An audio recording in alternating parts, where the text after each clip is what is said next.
Look, brothers, the Awakener is here. So, you wish to face off against a real orc war chief? I am Lei Shen, slayer of kings and gods. You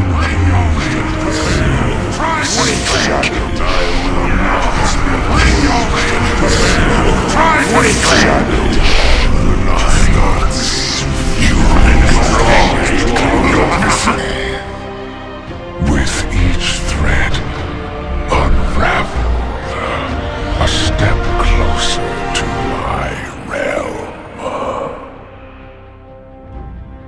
Hello folks, Sora here, and today we are going to chat about Pandaria Remix. To do this effectively, after much deliberation, I decided to put this into 3 parts. First part is for anyone who casually played and collected their bronze cosmetics that they wanted. We will call this the Mole Man review section for no particular reason. Next, we'll talk about this event for people who achieved or tried to achieve collecting 100% of all appearances. If you don't understand the difference between these 2 sections, please stick around. We'll go into it. We'll call this section that we get to the Sweaty Tryhard Nerd Review, for obvious reasons. And finally, we're going to chat about what they can do going forward. This will be a section of things to bring in the next remix, things they should add to retail, I think a lot of us will agree with, and just overall thoughts for the future. So, without further ado, let's get going.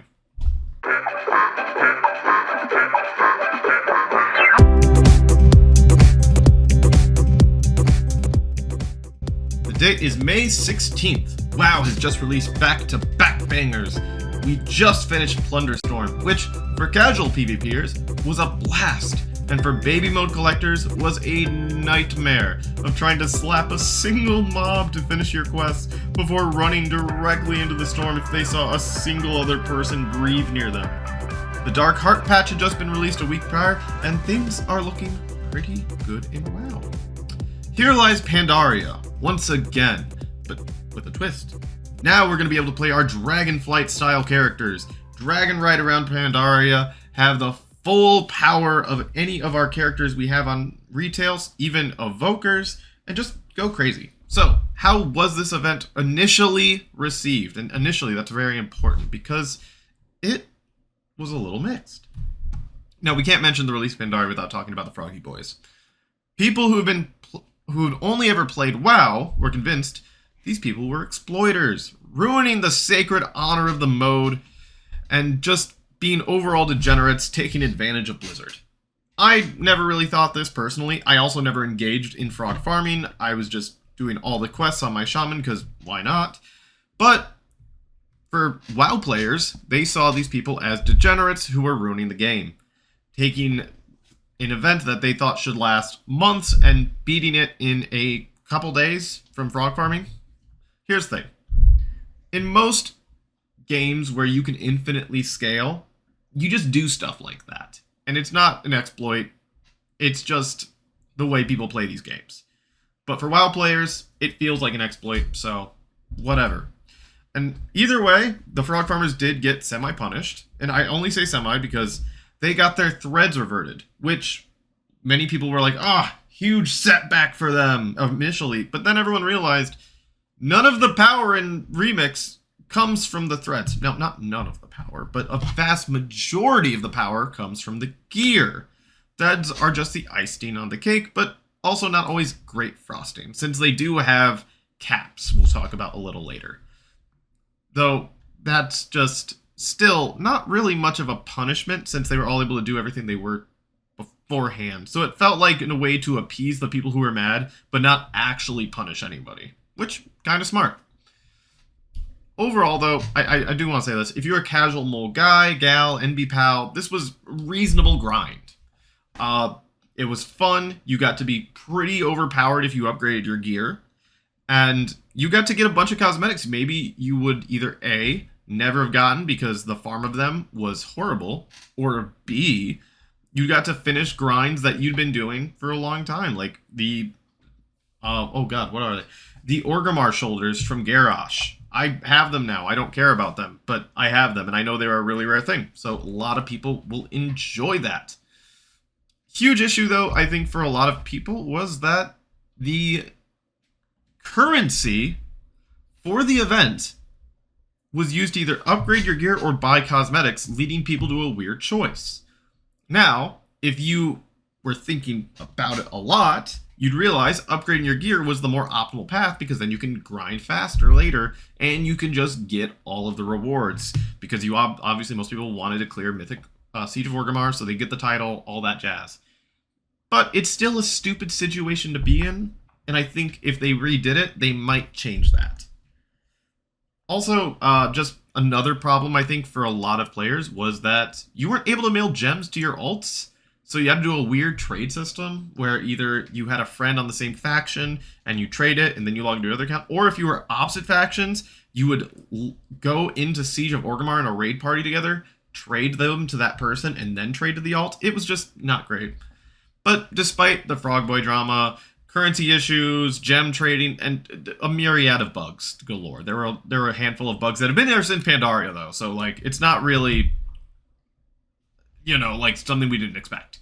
I think Mop Remix for almost every casual player is going to go down as a super exciting thing, something they want. This game mode was made for you people. Mole people, just stay winning. Now, for the sweaty tryhard nerd review.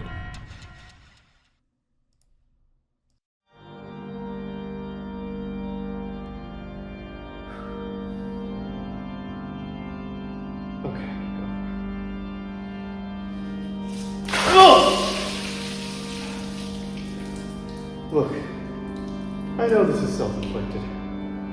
I know Blizzard didn't make us do this. But it's still kind of bullshit, right?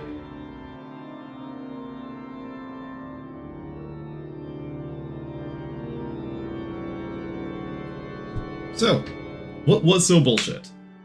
If you saw the title of this video, you might believe that I just got all of the achievements and I got all the bronze collectibles. I got the ensembles, got the mounts, got the toys, all that jazz. And I did do that 2 months ago. So, what have I been doing for the last 2 months? Some people may not know this, but World of Warcraft Remix, Pandaria Remix, has almost 200 weapon mogs that are only in Pandaria Remix. And how do you get them? You may have noticed they were not on any vendors. In fact, they were not anywhere. They were only purchasable anywhere. They were only in drops, loot drops, to be accurate. RNG loot drops. From where? They were from, you guessed it, dungeons, scenarios, raids, and the open world. How did you get them? Well, gotta get lucky. And that's what I had to do, rolling the dice. And if you're wondering, oh, well, how much did that you have to do? How long did that take? I did the math. I have a chart. So here's my chart. So you can see for time, it took me a total of 384 hours. A lot of hours. But I want to be very fair. A lot of that's on my first character, Prospero, who was my shaman I just started with. I played the game regularly. Well, played the game regularly by trying to get all the achievements. I did all the quests. I did all the raids. Did everything on him. Just maxed him out. Got every single achievement in the game. And I was like, okay, I'm so happy. But then my friend Val mentioned this Wowhead article to me about 3 weeks in, that there were a lot of weapons available that I've always had all the things on. So I'm an all the things guy. So I went through and I was like, oh God, there is a lot. So what's the rest of this chart mean? Breaking it down. LFR, all this, these are bosses killed, not times ran, bosses killed, just to give you an accurate sense of how many times I had to kill something for RNG to give me a weapon.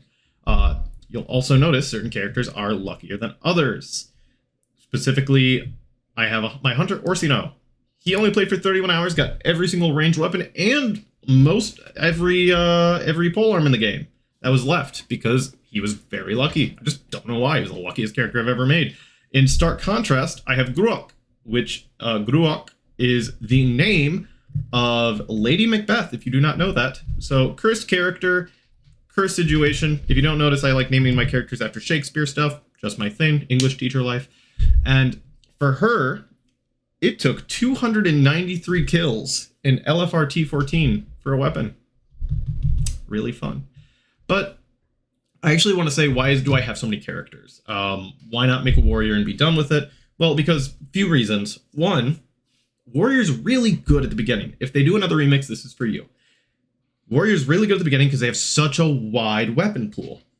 But when you get down to like 30 items left, even just less, you start being like, this is kind of bad. Because, very, very good example.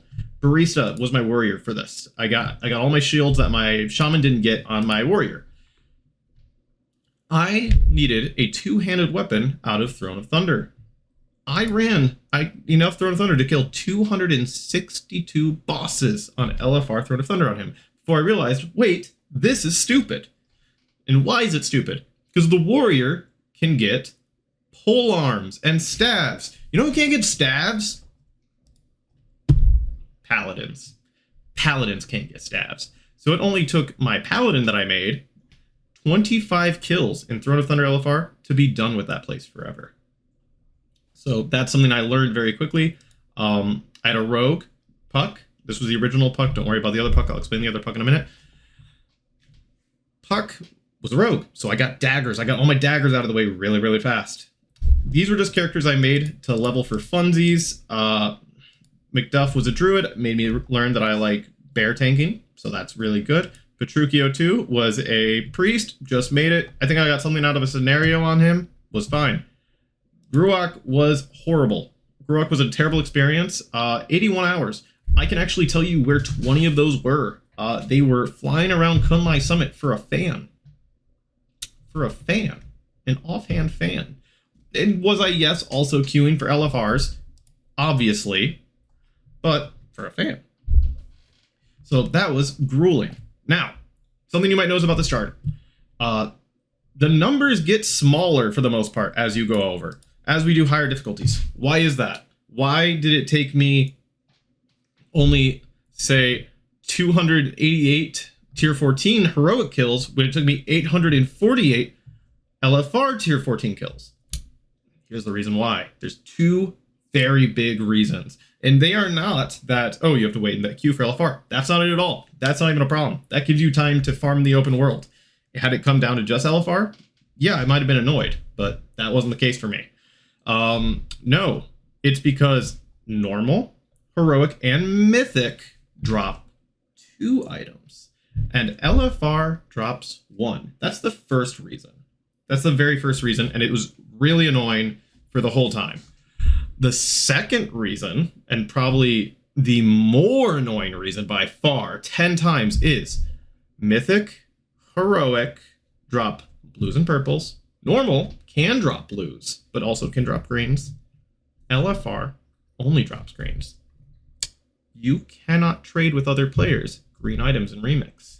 So in heroic, normal, and mythic, if you got a blue or purple item and you didn't need it, people would very often willingly trade with you and give you those to complete your collection. It was awesome. Power of friendship, the kindness of strangers, all that jazz was fantastic.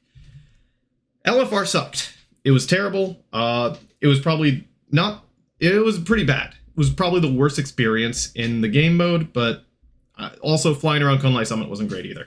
So, I ended up with only 1 item left. I didn't get it recorded, sadly. Well, it was just because I was alone and I was just randomly killing something on this character I was leveling called Puck, who is a demon hunter. I was leveling it because I was like, oh, I could use a demon hunter in the new thing. It could get a sword. I'll just level it in this area. Got the sword. It was my last item. But just for funsies, here's me getting my second to last item. So you can enjoy my reaction there. Yes! Oh my god, it's over!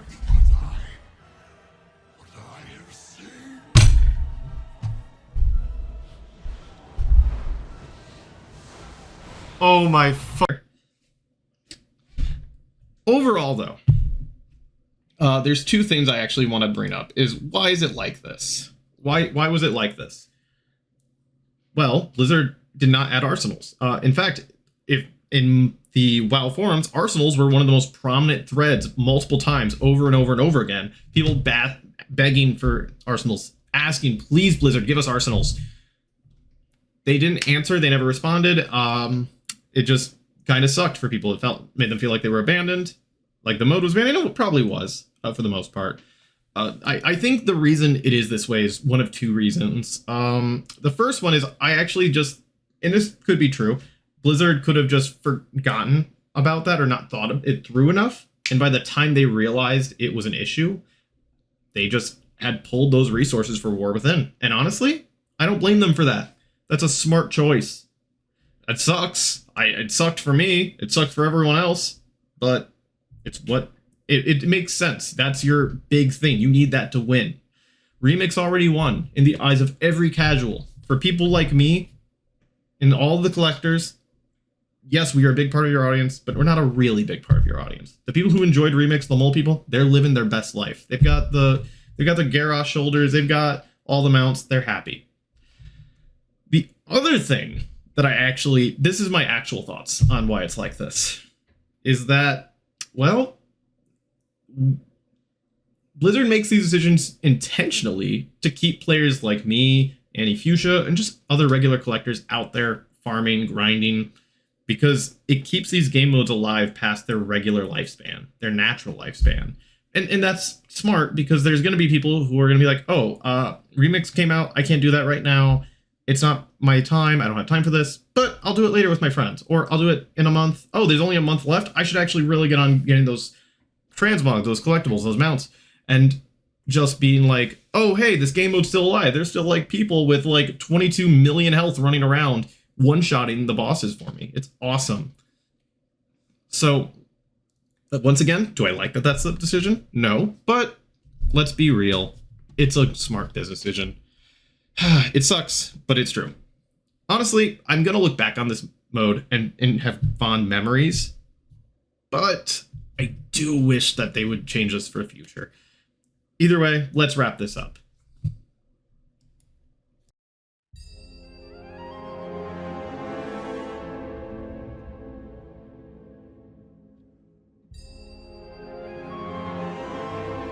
So, for the next remix and just the future of WoW, let's learn some lessons. Firstly, if we get another remix, we need a reborn feature. What is that? For those of you who don't know, reborn is basically the idea that I could take a character I already have in retail and say, reborn this character into remix. And then it would save a carbon copy of exactly everything I had in retail on that character at that point, and lock that. Just there, we're locked.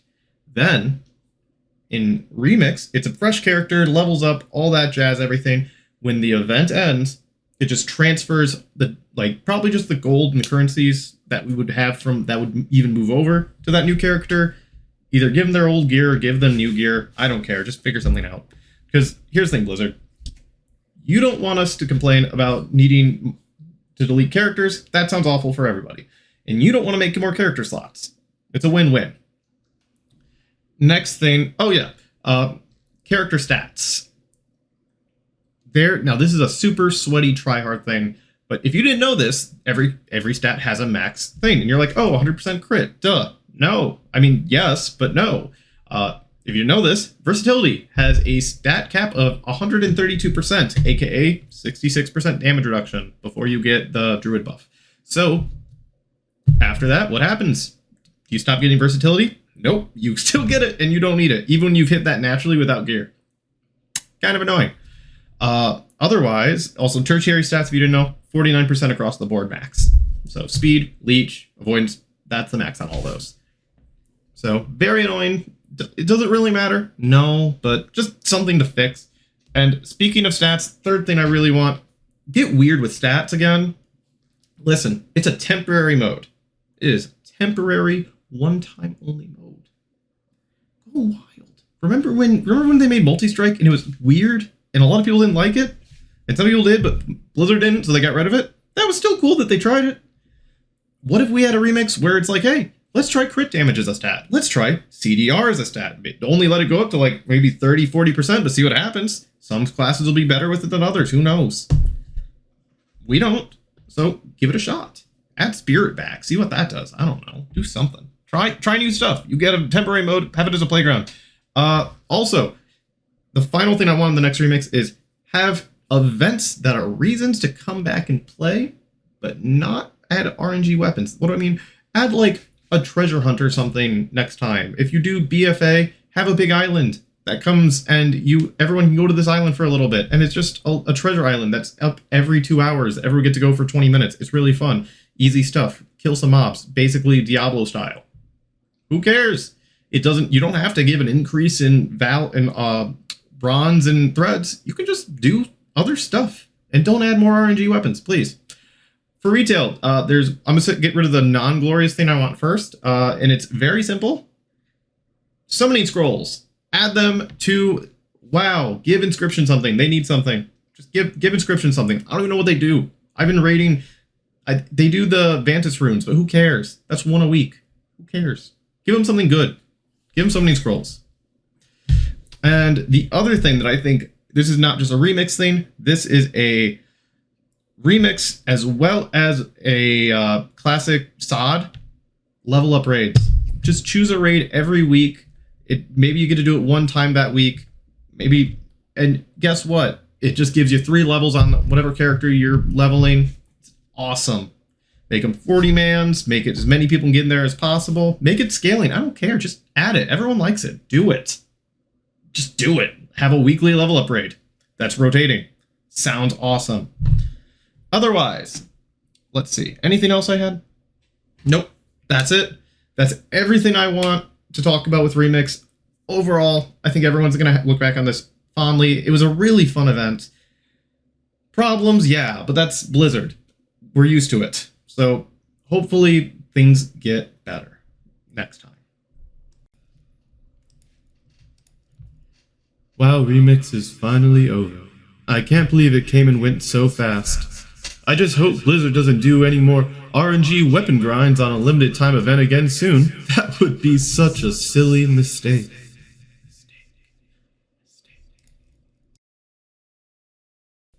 Hey everyone, thanks for watching the video. Sora here. If you made it this far, give it a like, give it a follow, sub, whatever you want to do. I stream Monday through Thursday. I might be streaming right now. Come check me out.